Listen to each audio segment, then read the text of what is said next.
काय सांगाल काका की इथं जो निजामकालीन रस्ता आहे याच्यामध्ये 33 फुटाचा रस्ता तत्कालीन तहसीलदार राकेश गिड्डे यांनी केला होता आणि याच्यामध्ये आता इथून पुढे आपल्या काय अडचणी येतात किंवा आपले काय प्रश्न आहेत?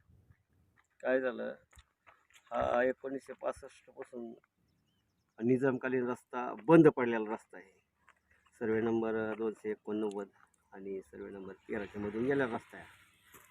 मग हा रस्ता शेतकऱ्यांनी ह्या रस्त्याची मागणी केल्याच्या नंतर तहसीलदार साहेबांनी हा 33 फुटाचा रस्ता काढून देण्यात आला.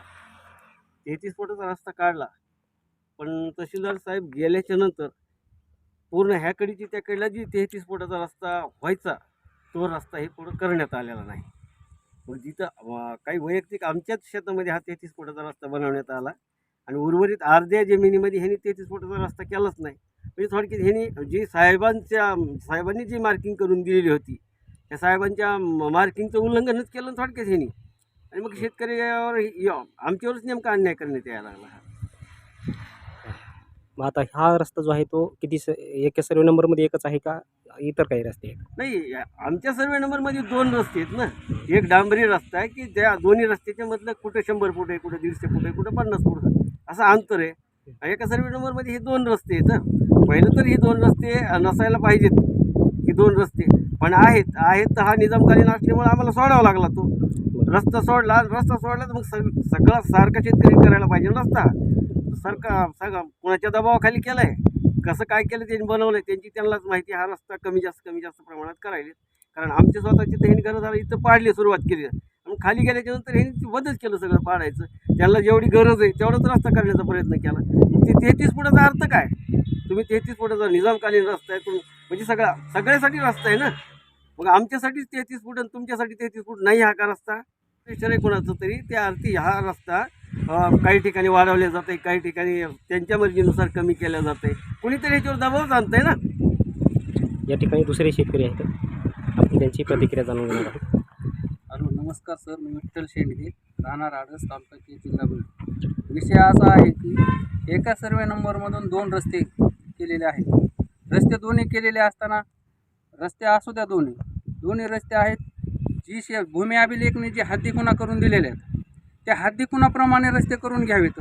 हद्दीखुणाप्रमाणे रस्ते केले नाहीत. एका महिन्यामध्ये 3 वेळेस जमीन मोजलेली, ती निकाली काढलेली अर्ज. त्यावेळेस तो रस्ता तहसीलदार साहेबांनी तो जो हद्दीखुणा केला त्याचा काहीच न संदर्भ बघता, कोणाचाही त्यांच्यावर राजकीय दबाव काहीतरी असल्यामुळं त्यांनी कुठलीच हद्दीखूण बघितलेली नाही. पूर्णतः तोही रस्ता आमच्या शेतात आणि हाही रस्ता आमच्याच शेतात बनविला. न्यायप्रविष्ट प्रकरण असताना, SDM प्रकरण चालू असताना ह्यांना काल JCB घेऊन येणे, रस्ता करणे, तिथली आमच्या अतोनात नुकसान करणे आणि तो नुकसान करून त्यांना आम्ही पोलीस प्रशासनाला म्हणलं तुमच्याकडे काही जर असेल, तुम्हाला काय कोणची नोटीस वगैरे काही आमच्याकडे दिली असती तर आम्हाला दाखवा. तुम्ही आलाव कसं आणले गेले आला, तुम्ही आम्हाला दाखवा ना तुमचं काय असेल तर. आमच्याकडे काय नाही म्हणले, फक्त आम्ही आलो संरक्षणासाठी. मग संरक्षण सर्वांचं करायचं का? एक बाजू धरून संरक्षण करायचं त्यांनी, एकाच बाजूचं संरक्षण करायचं आणि एका शेतकऱ्यावर अन्याय करायचा का? कायदा तर सगळ्याला समानच आहे.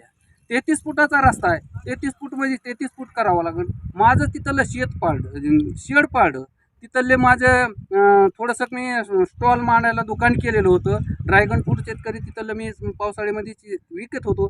ती आधी ह्याचा शासकीय ह्यांचा न्याय प्रकरण प्रविष्ट असताना सुद्धा काल त्यांनी तिथं येऊन ती माझं तिथलं जे थोडं दुकान होतं ते त्यांनी पाळलं.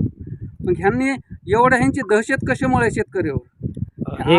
हे काढा येत असताना आपल्याला सगळे ते शेतकरी आहेत यांना काही त्याची पूर्वकल्पना काहीच दिलेली नाही, नोटीस नाही, काहीच नाही. शेतकरी हजर सुद्धा नव्हते. ह्याने पोलीस प्रशासन फक्त येऊन ह्याने पोलीस बळाचा वापर करून ही रस्ता काढून घेतला.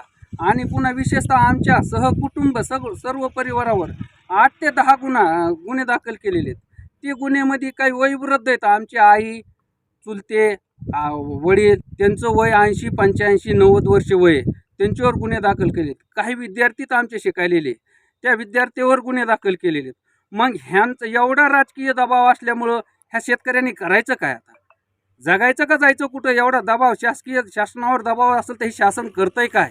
झोपून राहतं का काय ह्या शेतकऱ्यावर अन्याय? शेतकरी काय भारतातून आलेत का पाकिस्तानमधून आलेले ते शेतकरी? त्यांनी शासनानं बघावं एका सर्वे नंबरमध्ये 2 रस्ते देता येतात का? न्याय प्रकरण प्रविष्ट असताना सुद्धा असे करतात. आणि आमचा जर गुन्हा द्यायला गेलो तर आमचा गुन्हा घेत नाही पोलीस प्रशासन. त्याची आमच्याकडे रितसर पावत्यात, तहसीलकडे दिलेल्या पावत्यात आमच्याकडे आम्ही अर्ज केलेले. आणि त्यांचा अर्ज म्हणले की 2 दिवसातच लगेच येतात आणि लगेच करतात. आमच्या 6-6 महिने झालेले आमचे तिथं अर्ज दिलेले आहेत. त्या अर्जाची त्यांनी शहानिशा काहीच केलेली नाही. ह्याच्या मागं असा एक मोठा रावडे गुन्हे दाखल की आमचा एकही गुन्हा दाखल करून घेतलेला नाही. इथून पुढचे आपल्याला काय आता पुढं काय प्रशासन आता इथून पुढे जे आम्ही उद्या सोमवारी कलेक्टर साहेबाला निवेदन देऊ, 8 दिवसाचा त्यांच्याकडून कालावधी मागून घेऊ. 8 दिवसात जर त्यांनी नाही काय केलं तर आम्ही सर्व कुटुंब सहपरिवार सगळं लहान मुलासहित आम्ही आत्मदहन करू इथं. आणि प्रशासनानं, तहसील प्रशासनानं ह्या शेतकऱ्यावर असा अन्याय केला की 18 तारखेला आदेश आणि 19 तारखेला लगेच फेर वाढणार. सर्वसाधारण शेतकऱ्याचे वर्षे फेर लागतात. त्यांची काहीच नाही. प्रशासनाचा ह्याच्यावर दबाव कोणाचा आहे? कोणत्या पक्षाचा दबाव आहे? कोणचे ह्याच्यामध्ये ह्याच्यात सामील आहेत? असा आम्हाला तर असा वास यायला लागला की 18 तारखेला आदेश काढतात, 19 तारखेला लगेच फेर वाढतात. ही कशामुळे करायला लागले? त्याच्यावर सर्वसाधारण माणसाला देतात का? वर्ष फेरवडीत नाही ते. बरं, हा आता जो निजामकालीन रस्ता आहे तो आता आपण म्हणताय की या ठिकाणी त्यांनी तुमच्या शेतापर्यंत काढलेला आहे. मग हा आडस ते धारूरपर्यंत आहे, मग तो रस्ता पूर्णपणे झालेला आहे का? हो, हा रस्ता फक्त एका सर्वे नंबर पुरता झालेला आहे. त्यांची मागणी 8 ते धारूर आहे, 8 ते खोडसपर्यंत. आणि फक्त वार्डा फक्त फेर त्यांनी फक्त एका सर्वे नंबर पुरताच फेर वार्डा आहे. आणि वार्डा फक्त एका सर्वे नंबर पुरता वार्डा आहे आणि पुढचा तसाच ठेवून दिलेला आहे तो रस्ता.